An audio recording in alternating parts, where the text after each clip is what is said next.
اب آگے ہم واقعہ حرہ کے بارے میں بات کرتے ہیں. یہ ساری تمہیدی باتیں تھیں. اصل تو ہمارا موضوع تھا واقعہ حرہ کے بارے میں جو 3 جھوٹی روایات ہیں.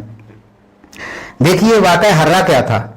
مدینہ منورہ میں لوگوں نے یزید کی بیعت توڑنا شروع کی اور یہ واقعہ صحیح بخاری میں بھی موجود ہے اور صحیح مسلم میں بھی یہ واقعہ موجود ہے. یہاں میں جو الفاظ آپ کے سامنے نقل کرنے لگا ہوں وہ صحیح مسلم کے الفاظ ہیں. صحیح مسلم میں 1851 نمبر حدیث ہے. یہ انٹرنیشنل نمبرنگ یعنی جو دارالسلام کی حدیث نمبر ہے, سند نمبر نہیں حدیث نمبر. صحیح مسلم کی حدیث نمبر 1851 ہے کہ نافع بیان کرتے ہیں عبداللہ بن عمر رضی اللہ عنہما وہ گئے عبداللہ بن موتی کی طرف. جب یہ حرہ کا واقعہ ہوا اس وقت یہ یزید بن معاویہ کے دور میں ہوا. یہ صراحت صحیح مسلم میں موجود ہے. ہوا کیا تھا کہ کچھ لوگ یزید بن معاویہ کی بیعت کو توڑنے لگے تھے. اس وقت عبداللہ بن عمر رضی اللہ عنہما عبداللہ بن موتی کے پاس گئے اور انہیں جا کر انہوں نے کہا کہ خبردار, یہ تم نے یزید کی جو بیعت کی تھی یہ اللہ اور رسول کی بیعت کی تھی, تمہیں قطعاً اختیار نہیں کہ اللہ اور اس کے رسول کی بیعت توڑو. اگر تم اللہ اور اس کے رسول کی بیعت توڑو گے تو تم اللہ اور اس کے رسول کے باغی اور نافرمان شمار ہو جاؤ. یہ اللہ اور اس کے رسول سے بدعہ بھی ہوگی تمہاری, تم نے بیعت اللہ اور اس کے رسول کے نام پر کی ہے. یہ عبداللہ بن عمر رضی اللہ عنہما کا واقعہ صحیح بخاری میں بھی اور صحیح مسلم میں 1851 نمبر پہ. یہ اس سے سارا سینیریو سمجھ آ جاتا ہے کہ واقعہ حرہ کیوں ہوا. جب اہل مدینہ نے یہ بیعت توڑی ہے تو پھر یزید نے اپنی فوجیں بھیجی ہیں تاکہ وہاں کنٹرول کریں.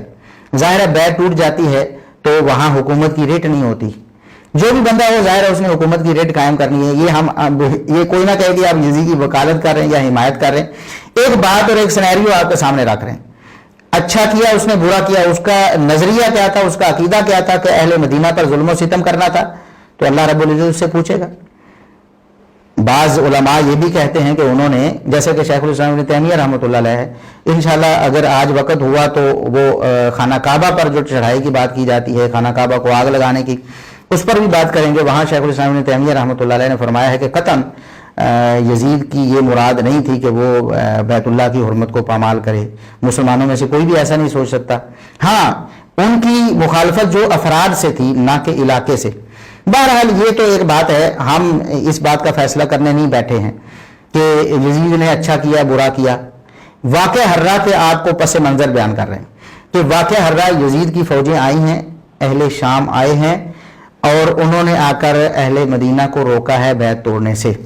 وہاں جب ایسا ہوا ہے تو کچھ ناخوشگوار واقعات ہوئے ہیں, جیسا کہ صحیح بخاری میں 4906 نمبر ہے. سیدنا انس رضی اللہ عنہ کے کچھ رشتہ دار اس معاملے میں شہید ہو گئے. تو اس پر سیدنا انس رضی اللہ عنہ بہت پریشان ہوئے. اب ظاہر ہے کہ کوئی رشتہ دار فوت ہو جاتے ہیں تو پریشانی تو ہوتی, پریشان ہوئے. اس پر انہیں سیدنا زید بن ارقم رضی اللہ عنہ نے ایک حدیث سنائی کہ اللہ کے رسول صلی اللہ علیہ وسلم نے دعا کی تھی انصار کے لیے. فرمایا تھا اللہم اغفر للانصار ولی ابناء الانصار, کہ اے اللہ تو انصار کو بھی معاف کر دے, انصار کے بیٹوں کو بھی معاف کر دے. اور یہ نبی کریم صلی اللہ علیہ وسلم نے دعائیں کی ہیں, لہٰذا آپ کو پریشان ہونے کی ضرورت نہیں. جو مصیبت آئی ہے آپ اس کو خندہ پیشانی سے برداشت کریں. یعنی سیدنا انس رضی اللہ عنہ کے کچھ رشتہ دار جو ہیں وہ اس لڑائی میں, اس کشمکش میں شہید ہو گئے تھے. اس کے بعد سیدنا جابر رضی اللہ عنہ نبی کریم صلی اللہ علیہ وسلم سے کچھ پیسے انہوں نے لیے تھے. آپ صلی اللہ علیہ وسلم نے کچھ پیسے انہیں دیے تھے. وہ پیسے انہوں نے بطور تبرک اپنے پاس رکھے ہوئے تھے. یہ صحیح بخاری میں 2604 نمبر حدیث ہے کہ جابر بن عبداللہ رضی اللہ عنہ بیان کرتے ہیں کہ بیعت من النبی صلی اللہ علیہ وسلم بعیرا فی سفر میں نبی کریم صلی اللہ علیہ وسلم کو اونٹ بیچ دیا. تو وہ اونٹ بھی بیچا اس طرح تھا کہ آپ صلی اللہ علیہ وسلم نے لے کر اونٹ پھر انہیں واپس کر دیا, قیمت بھی واپس کر دی, اونٹ بھی واپس کر دیا.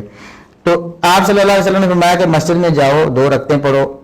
پھر اس کے بعد آپ صلی اللہ علیہ وسلم نے وہ قیمت انہیں دی. وہ کہتے ہیں میرے پاس وہ ہمیشہ وہ پیسے رہے یہاں اصابہ اہل الشام یوم الحرہ تھی, حرہ والے دن اہل شام نے وہ پیسے جو مجھ سے چھین لیے. یہ بات بھی صحیح بخاری 2604 میں موجود ہے. اب لیکن اس کا ایک پہلو جو عام طور پر اگنور کیا جاتا ہے, جس پر غور نہیں کیا جاتا, وہ یہ ہے کہ صحیح مسلم کی 1851 نمبر حدیث عبداللہ بن عمر رضی اللہ عنہما وہ بہت ناراض ہو کر ان لوگوں کے پاس گئے جنہوں نے بیعت توڑی تھی یا بیعت توڑنے کا ارادہ کر رہے تھے. انہوں نے جا کر انہیں کہا کہ میں بیٹھنے نہیں آیا. انہیں کہا گیا کہ آپ بیٹھیے, تشریف رکھیے. انہوں نے کہا نہیں, میں بیٹھنے نہیں آیا, میں تمہیں ایک حدیث سنانے آیا ہوں جو میں نے رسول اللہ صلی اللہ علیہ وسلم سے سنی تھی کہ من خلا یدم من طاعت, جو بندہ امیر خلیفہ کی اطاعت چھوڑ دیتا ہے, لقی اللہ یوم القیامت لا حجت لہ, قیامت کے دن اللہ سے اس حال میں ملاقات کرے گا کہ اس کے پاس کوئی بہانہ روزر نہیں ہوگا. ومن مات ولیس فی عنقہ بیعۃ, اور جو شخص فوت ہو گیا اس حال میں کہ اس کی گردن میں بیعت نہیں ہے, یعنی بیعت اس نے توڑی ہوئی ہے, بیعت نہیں کی ہوئی, تو مات میتۃ جاہلیۃ, وہ جاہلیت کی موت مرے گا. عبداللہ بن عمر رضی اللہ عنہما نے اس واقعے کے بعد بھی بیعت نہیں توڑی, بلکہ بیعت توڑنے والوں کو روکتے رہے کہ یہ واقعہ پیش بھی آ گیا ہے, اس کے باوجود آپ بیعت نہیں توڑ سکتے. یہ بات بھی مد نظر رکھنی چاہیے. خروج کے بارے میں اہل سنت کا کیا عقیدہ ہے, یہ بھی مد نظر رکھنا چاہیے. سیدنا حسین رضی اللہ عنہ کے بارے میں جو خروج کا کہا جاتا ہے, اس کے بارے میں ہم کئی دفعہ وضاحت کر چکے ہیں کہ یہ بالکل خروج نہیں تھا. اس کے بارے میں تفصیلاً اگر آپ نے دیکھنا ہو تو ہمارا ایک لیکچر ہے 3 گھنٹے سے زائد کا, اہل بیت کے قاتل کون, یوٹیوب پہ ہمارے چینل میں موجود ہے. اہل بیت کے قاتل کون, یہ لکھ کر بھی سرچ کریں گے تو انشاءاللہ آپ کو مل جائے گا. تو وہاں ہم نے تفصیلاً اس چیز کو ڈسکس کیا ہے کہ سیدنا حسین رضی اللہ عنہ, انہوں نے نہ بغاوت کی, نہ خروج کیا, نہ کسی حکمران کے خلاف نکلے, بلکہ صحیح بخاری میں جس طرح 5994 نمبر حدیث ہے کہ عبداللہ بن عمر رضی اللہ عنہما نے ہی اہل عراق کو, وہ بندہ آیا تھا مسئلہ پوچھنے, تو اسے آپ نے فرمایا اس کے بارے میں, لوگوں دیکھو آج یہ ایک مچھر کے بارے میں مسئلہ پوچھ رہا ہے. جب ان ظالموں نے, ان عراقیوں نے, ان کوفیوں نے نواسہ رسول کو شہید کیا تو انہیں کوئی حیا نہیں آئی. یہ صحیح بخاری 5994 ہے. اسی طرح صحیح مسند احمد میں سیدہ ام سلمہ ام المؤمنین رضی اللہ عنہا سے صحیح سند سے ثابت ہے کہ انہوں نے فرمایا کہ اللہ اہل عراق کو, کوفیوں کو اللہ غارت کرے, برباد کرے, انہوں نے نواسہ رسول کو دھوکہ دیا, قتل کیا. تو یہ بات تو صراحت کے ساتھ ثابت ہے کہ یہ کن کا کام تھا.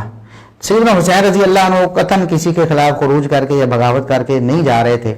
کوفیوں نے بلایا تھا کہ آپ ہمارے پاس تشریف لائیں, آپ ان کے پاس جا رہے تھے, وہ یہی سمجھے کہ میں ان کو کچھ سمجھاؤں گا, میری وجہ سے ان کا کچھ بھلا فائدہ ہوگا. بالکل ایسے ہی جیسے نبی کریم صلی اللہ علیہ وسلم سے 70 قراء انہوں نے منگوائے تھے, تو انہیں پھر دھوکے سے انہوں نے شہید کر دیا تھا ظالموں نے. تو اصل میں بد باطن تھے یہی لوگ, انہوں نے ہی سیدنا حسین رضی اللہ عنہ کو شہید کیا. تو یہ ایک جو واقعہ بیان کیا جاتا ہے کہ یہ معاملہ اس طرح ہوا, تو عبداللہ بن عمر رضی اللہ عنہ نے خروج کرنے یا بیعت توڑنے سے سختی سے منع فرما دیا ہے. فرمایا کہ میں جو ہے نا ایسے شخص کے ساتھ میرا کوئی تعلق نہیں جو یہ بیعت توڑے گا. اب اس کے بعد کچھ جھوٹی باتیں یا کچھ جھوٹے واقعات, وہ جو ہم نے کہا نا 3 جھوٹ جو ہیں واقعہ ہررا کے بارے میں بڑے مشہور ہیں, اور وہ کیوں گھڑے گئے ہیں؟ وہ گھڑے اس لیے گئے ہیں کہ اس واقعے کو ایسا بنا کر پیش کیا جائے کہ لوگ جو ہیں وہ دشمن بن جائیں کہ وہ جی اس نے یہ کر دیا, اس نے وہ کر دیا, توبہ توبہ نعوذ باللہ. اور میں یہاں یہ بھی عرض کر دوں کہ بعض اہل حدیث لوگوں نے بھی ایسی باتیں کرنی شروع کر دیں. مجھے بار بار ایک سوال آ رہا ہے, یہ ظہیر بھائی ہیں ہمارے برمنگھم سے ہیں غالباً, انہوں نے یہ سوال مجھ سے کافی دن پوچھا اور بار بار پوچھا. وہ کہتے ہیں کہ ہمارے ایک اہل حدیث مناظر ہیں, انہوں نے بھی یہ روایتیں بیان کی ہوئی ہیں کہ واقعہ ہررا میں 10,000 یا پتہ نہیں کتنے قتل ہو گئے, اسی طرح 1000 خواتین سے زنا کر کے نعوذ باللہ ان کو حاملہ کر دیا گیا, اور اسی طرح 3 دن مسجد نبی میں گھوڑے باندھے گئے اور مسجد نبی میں اذان اور جماعت نہیں ہوئی. دیکھیں یہ جو تاریخ ہے نا یہ ایک خارزار ہے, اس کے اندر اترنے کے لیے پوری تیاری کرنی ہوگی. اگر بغیر تیاری کے آپ اترتے ہیں نا تو آپ کا فیلڈ میدان کوئی اور ہے, اور آپ ادھر تاریخ میں اتر آتے ہیں بغیر سند, بغیر رجال اور ان چیزوں کی تحقیق کیے یا اس کی ضرورت محسوس کیے بغیر اگر آپ اس میں اتر آتے ہیں تو پھر آپ اس میں زخمی ہوئے بغیر باہر نہیں نکلیں گے, نقصان کروائیں گے اپنا. تو بہرحال جنہوں نے بھی اس طرح کی روایتیں بیان کی ہیں انہوں کی یہ غلطی ہے اور خطا ہے. ہم نہیں کہتے نعوذ باللہ, ہم سوء ظن نہیں کرتے کہ ایسے لوگوں نے جان بوجھ کر یہ جھوٹ لوگوں کے سامنے پھیلائے ہیں, انہیں پتہ ہی نہیں تھا, بس سنی سنائی انہوں نے آگے بیان کر دی, یا انہوں نے ضرورت محسوس نہیں کی کہ ہم دیکھیں تو صحیح کہ ان کی حقیقت کیا ہے. میرے محترم بھائیوں اور بزرگوں, یہ 3 سراسر پکے ٹھکے جھوٹ ہیں, ان کی کوئی حقیقت نہیں, چاہے کوئی اہل حدیث بھی بیان کرتا رہے. ہمارے اہل حدیث جو ہیں علماء, یہ ان کی ایک سمجھ لیں کہ ایک فضیلت ہے اور ایک خصوصیت ہے کہ جب وہ حق کو دیکھتے ہیں تو ظاہر ہے یہی مسلک اہل حدیث ہے کہ جب دلائل کو دیکھتے ہیں تو اس کو ماننا پڑتا ہے, مجھے کبھی امید ہے کہ انشاءاللہ جس بھی اہل حدیث عالم نے یا جس شخص نے ایسی کوئی روایتیں بیان کی ہیں، جب اس کے سامنے یہ دلائل آئیں گے تو انشاءاللہ وہ حق کو تسلیم کریں گے اور رجوع کریں گے. جس طرح علماء سارے کے سارے اس طرح کہتے بھی ہیں کہ دیکھیں میری جب غلطی ظاہر ہوتی ہے میرے سامنے تو میں اس کا اعلان کرتا ہوں، بتاتا ہوں میری غلطی ہے، میں اس کو مان لیتا ہوں. ہمیں امید ہے انشاءاللہ کہ اس موقف سے بھی، جس کا یہ موقف ہے، وہ انشاءاللہ رجوع کریں گے اور لوگوں کو بتائیں گے اعلان کہ یہ میری غلطیاں تھیں، میں نے 3 باتیں بیان کی تھیں لیکن وہ غلط ثابت ہوئیں. پہلی بات کہ 10,000 سے زائد قتل ہوئے. کیا کیا زیادتیاں نہیں کی. 700 صحابہ حرہ کے واقعہ میں شہید کیے یزید نے، اور 10,000 تابعین شہید کیے، اور ہزاروں صحابہ اور تابعین قتل ہوئے، جو کئی صحابہ اور تابعین کو قتل کیا. ایسی کوئی بات نہیں، چند لوگ ضرور شہید ہوئے، لیکن ہزاروں میں اور 10,000 تعداد بنانا اور اس سے ایک اس کی ہولناکی میں اضافہ کر کے لوگوں کے ذہنوں میں یہ بات ڈالنے کی کوشش کرنا کہ جناب اہل مدینہ کو تہہ تیگ کر دیا گیا، 10,000 قتل کر دیے گئے، یہ بالکل جھوٹ ہے. یہ المحن ہے، کتاب المحن، اس میں یہ روایت آتی ہے کہ امام زہری سے عبد الملک بن جعفر نے پوچھا کہ کم بلغ القتل یوم الحرہ تھی، حرہ والے دن قتل کتنے کو ہو گئے تھے، لوگ کتنے کو مرے تھے؟ تو انہوں نے کہا کہ قریش اور انصار اور مہاجرین سے جو ہیں وہ بہت سے لوگ تھے، بڑے بڑے سردار تھے، بڑے بڑے معزز لوگ تھے، وہ تقریباً 700 تھے، یعنی صحابہ میں سے 700 تھے. کہنے کا مقصد یہ ہے کہ قریش انصار مہاجرین میں سے، یعنی صحابہ کرام جو مہاجرین و انصار میں سے تھے، 700 صحابہ کرام شہید ہوئے یہ واقع حرہ میں. اور باقی جو ہے وسائر ذالک 10,000 10,000 لوگ تھے، اصیب بہا نساء و صبیان بالقتل، حتیٰ کہ بچوں اور عورتوں کو بھی قتل کر دیا گیا. 10,000 کی تعداد میں کم از کم لوگ قتل ہوئے. تو میرے دوستوں، بزرگوں اور بھائیوں، یہ جھوٹی روایت ہے، یہ ایسا پکا ٹکا جھوٹ ہے کہ جس کو قیامت تک ثابت نہیں کیا جا سکتا. اس کی سند میں واقدی کذاب ہے، محمد بن عمر الواقدی کذاب ہے. آپ کسی عالم اہل حدیث سے پوچھ لیں یا جس نے بیان کی ہے غلطی سے، آپ اس سے بھی پوچھ لیں کہ محمد بن عمر الواقدی جھوٹا ہے یا نہیں ہے. جب وہ جھوٹا ہے تو اس کا بیان کردہ جھوٹ بھی ہمارے نزدیک قابل قبول نہیں ہوگا. یہ پہلا جھوٹ ہے واقع حرہ کے بارے میں کہ 10,000 سے زائد لوگ جو ہیں وہ شہید کر دیے گئے اور 700 صحابہ شہید کر دیے گئے. یہ جھوٹ ہے. اس کی کوئی ایک صحیح سند ہمیں نہیں ملی. اگر کسی کے پاس ہے، وہ یہ دعویٰ کرتا ہے کہ نہیں اس کی صحیح سند ہے، وہ پیش کرے تو انشاءاللہ ہم علی اعلان لوگوں کو بتائیں گے کہ ہم نے ایک روایت کو جھوٹا کہا تھا لیکن دوسری صحیح روایت ہمیں مل گئی ہے، واقعی 10,000 قتل ہوئے. لیکن اگر ایسی کوئی روایت نہیں ملتی تو پھر ان لوگوں کو چاہیے جنہوں نے اس طرح کی روایتیں عوام میں پھیلائی ہوئی ہیں، وہ لوگوں کو بتائیں کہ یہ جھوٹی روایت تھی، میرے علم میں نہیں تھی، تو میں آج اس سے رجوع کرتا ہوں. دوسرا جھوٹ جو اس حوالے سے بولا جاتا ہے کہ 1,000 خواتین یا 1,000 سے زائد خواتین کی بے حرمتی کی گئی، ان کی عزتیں پامال کی گئیں، ان کے ساتھ زنا کیا گیا جبرن، اور پھر بچے بھی پیدا ہوئے، نعوذ باللہ. 1,002 شیزائیں ان بدکاروں کی بدکاریوں کی وجہ سے کنواری حالت کے اندر حاملہ ہوئی. مدینہ طیبہ کی پاک دامن پارسائیں 3 شبانہ روز اپنے خبیث لشکر پر حلال کر دی. 1,000 صحابیات اور تابعیات بغیر شادی کے حاملہ ٹھہری، زنا کیا یزید کی فوجوں نے. اس طرح کی باتیں کی جاتی ہیں. پہلی اس حوالے سے جو سند ہے وہ دلائل النبوہ بہقی میں ہے. یہ جو سند ہے دلائل النبوہ بہقی میں جلد 6 صفحہ 475 پہ یہ موجود ہے. اس میں مغیرہ بن مقسم مدلس ہیں. اب اس میں کیا ہے، مغیرہ بن مقسم بیان کرتے ہیں کہ مصرف بن عقبہ نے مدینہ کو 3 دن تک لوٹا اور اس میں 1,000 کمواری عورتوں، یہ اندازہ کریں کس سے جھوٹ گڑے گئے، 1,000 کمواری عورتوں کی عزت پامال کی گئی، یعنی ان کے ساتھ نعوذ باللہ زنا کیا گیا، ان کی عصمت دری کی گئی. یہ جو روایت ہے نا، مغیرہ بن مقسم یہ مدلس ہیں اور انہوں نے سما کی تصریح نہیں کی ہے کہ مصرف بن عقبہ کو انہوں نے دیکھا تھا یا کسی سے سن کر انہوں نے بیان کیا. ان کی وفات 136 ہجری میں ہوئی ہے. حافظ بن حجر کے نزدیک چھٹے طبقے کے راوی ہیں. ایسے راویوں کا سماع جو ہے صحابہ کرام سے نہیں ہوتا، جبکہ صحابہ کرام ان روایتوں کے مطابق بھی 700 صحابہ کرام وہ شہید ہو گئے ہیں نعوذ باللہ واقعہ حرہ میں. تو گویا ہزاروں کی تعداد میں تو کم از کم شریک تھے نا صحابہ. واقعہ حرہ میں، تو ان ہزاروں میں سے کسی کو بھی نہیں دیکھا اور کسی سے بھی نہیں سنا، اس کا مطلب یہ ہے کہ اس نے زمانہ ہی نہیں پایا ہے۔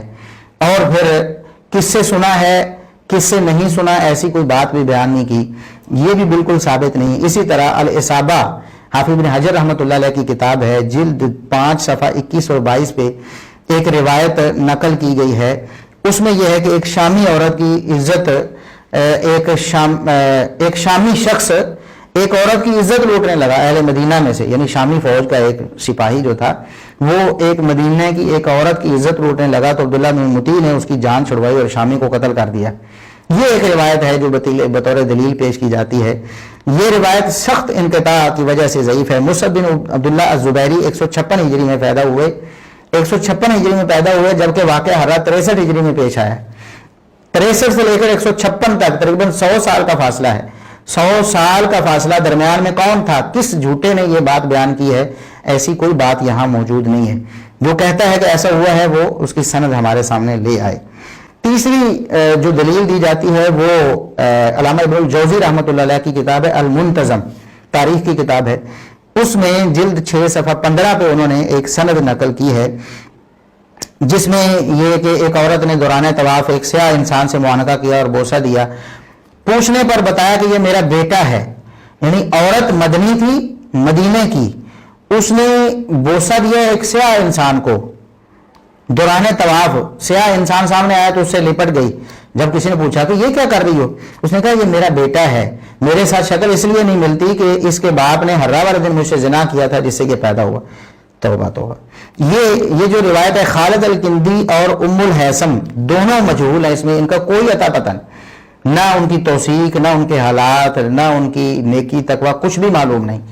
ایسے لوگوں کی روایتیں کون قبول کر سکتا ہے؟ قرآن میں اللہ نے فرمایا کہ ان جاءکم فاسق بنبأ فتبینوا، ایمان والو، سورہ حجرات میں یا ایھا الذین آمنوا، ایمان والو ان جاءکم فاسق بنبأ فتبینوا، اگر فاسق تمہارے پاس سے کوئی خبر لے کے آئے تو اس کی تفتیش کر لیا کرو۔ تیسرا جو جھوٹ اس حوالے سے بولا جاتا ہے وہ یہ ہے کہ 3 دن مسجد نبوی میں اذان اور جماعت معطل رہی، اور یہ بڑی انٹرسٹنگ بات ہے کہ اس کو پیش کرنے والا اگر کوئی اہل حدیث ہے یا نام نہاد توحید کا دعوے دار ہے، نام نہاد توحید کا دعوے دار سے مراد میری انجینئر مرزا محمد علی صاحب ہیں، وہ بھی ان واقعات کو اس طرح پیش کرتے ہیں کہ مسجد نبوی کی حرمت پامال 3 دن جناب وہاں اذان جماعت نہیں ہوئی۔ اسحاق جالوی صاحب بھی اس طرح کے واقعات بڑے مزے سے بیان کرتے ہیں۔ 3 دن تک مسجد نبوی کے اندر گھوڑے بندے رہے اور مدینہ کی حرمت پامال کی۔ 3 دن مدینہ شریف پر تباہ کیا گیا، مسجد کریم میں گھوڑے باندھے، ان کی لیڈر پیشاب ممبر اطہر پر پڑے، 3 دن مسجد نبی صلی اللہ علیہ وسلم بے اذان و نماز رہی۔ 3 دن تک مسجد نبی میں گھوڑے باندھے وہاں پر پیشاب کرتے رہے اور مسجد نبی میں نماز نہیں ہوئی۔ تو وہ جب یہ بیان کرتے ہیں انجینئر مرزا محمد علی صاحب، تو کتنی بڑی خیانت ہے یا کتنی بڑی جہالت ہے ان کی، شرم نہیں آئی ان کو کہ یہ روایت جہاں جہاں بھی موجود ہے اس کا ایک ٹکڑا انہوں نے ہضم کر لیا ہے، کھا پی لیا چپ کر کے، اور دوسرا ٹکڑا جو ہے وہ خاص ایک مقصد کے لیے رافضیوں کو خوش کرنے کے لیے اس کو پیش کر رہے ہیں۔ جب یہ روایت ثابت نہیں ہے تو آپ اسے پیش کیوں کرتے ہیں؟ اور اگر آپ اسے پیش کرتے ہیں تو پوری حدیث کو کیوں نہیں مانتے، پوری روایت کو کیوں نہیں مانتے؟ اس کی پہلی سند جو ہے وہ سنن دارمی میں موجود ہے 94 نمبر پہ۔ سعید بن مسیب سے منسوب ہے کہ وہ کہتے ہیں کہ میں جب حرہ کے دنوں میں یہ معاملات پیش آ گئے، واقعہ حرہ پیش آیا، تو مسجد میں ہی رہے وہ، کیونکہ لڑائی ہو رہی تھی، فتنہ تھا، فساد تھا، تو وہ مسجد کے اندر ہی رک گئے، اور کوئی مسجد میں نماز پڑھنے نہیں آتا تھا کیونکہ مسجد کو تو بند کیا ہوا تھا۔ اب دیکھیں سعید بن مسیب تو مسجد میں موجود ہیں، لوگوں کو انہوں نے روکا ہوا تھا ان کے بقول، یہ جو جھوٹی روایتیں پھیلانے والے ہیں ان کے بقول اہل شام نے مدینہ والوں کو روک دیا کہ مسجد نبی میں نماز نہیں پڑھنی، 3 دن نہ مسجد میں اذان ہوئی نہ اقامت ہوئی۔ اچھا، اس روایت میں کیا ہے؟ یہ سعید بن عبدالعزیز بیان کرتے ہیں، سعید بن عبدالعزیز وہ کہتے ہیں کہ جب حرہ کے دن آئے نا تو لم یؤذن فی مسجد النبی صلی اللہ علیہ وسلم ثلاثا، 3 دن مسجد نبی میں اذان ہی نہیں ہوئی، اور سعید بن مسیب جو ہے وہ مسجد نبی کے اندر ہی رہے۔ وکان لا یعرف وقت الصلاۃ الا بہامہمات یسمعها من قبر النبی صلی اللہ علیہ وسلم، ان کو اذان کے وقت کا پتہ کیسے چلتا کہ نبی کریم صلی اللہ علیہ وسلم کی قبر سے انہیں آواز آ جاتی تھی، نبی پاک صلی اللہ علیہ وسلم کے سے قبر سے آواز آ جاتی تھی اذان کی، تو انہیں پتہ چلتا کہ نماز کا وقت ہو گیا تو وہ نماز پڑھ لیتے۔ اچھا جی، ہم پوچھتے ہیں نام نہاد توحید کے دعوے داروں سے، محمد علی مرزا صاحب سے بھی، کہ کیا آپ اس بات کو مانتے ہیں کہ سعید بن مسیب کو نبی پاک صلی اللہ علیہ وسلم بتاتے تھے کہ سعید نماز کا وقت ہو گیا پڑھ لو؟ تو جھوٹو جب اس بات کو نہیں مانتے ہو تو دوسرا جھوٹ کیسے مان لیتے ہو؟ سند تو ایک ہی ہے۔ اچھا، یہ سند بھی ثابت نہیں ہے۔ سعید بن عبدالعزیز التنوخی 90 ہجری میں پیدا ہوئے اور واقعہ حرہ جو 63 ہجری میں پیش آیا۔ 90 ہجری میں وہ پیدا ہوئے ہیں، 63 ہجری میں یہ واقعہ پہلے پیش آ چکا ہے۔ تو اتنے سال پہلے کا واقعہ کس سے سنا ہے سعید بن عبدالعزیز نے؟ انہوں نے تو نہیں بتایا، کسی جھوٹے نے بتایا ہوگا، اس طرح کی بات گھڑی ہوگی اور انہیں پتہ ہی نہیں چلا کہ وہ جھوٹا ہے اور انہوں نے اس روایت کو آگے بیان کر دیا۔ تو سند منقطع ہے، روایت ثابت نہیں ہے۔ اسی طرح دوسری سند طبقات الکبریٰ میں آتی، ابن سعد رحمۃ اللہ علیہ کی کتاب ہے طبقات الکبریٰ، جلد 5 صفحہ 132 ہے۔ اس میں سند اس طرح آتی ہے کہ طلحہ بن محمد بن سعید اپنے والد محمد بن سعید سے بیان کرتے ہیں کہ کان سعید بن المسیب ایام الحرۃ فی المسجد لم یبایع ولم یبرح وکان یصلی معهم الجمعۃ ویخرج الی العید وکان الناس یقتتلون وینتهبون وهو فی المسجد لا یبرح الا لیلا الی لیل قال فكنت اذا حانت الصلاۃ اسمع اذانا یخرج من قبل القبر۔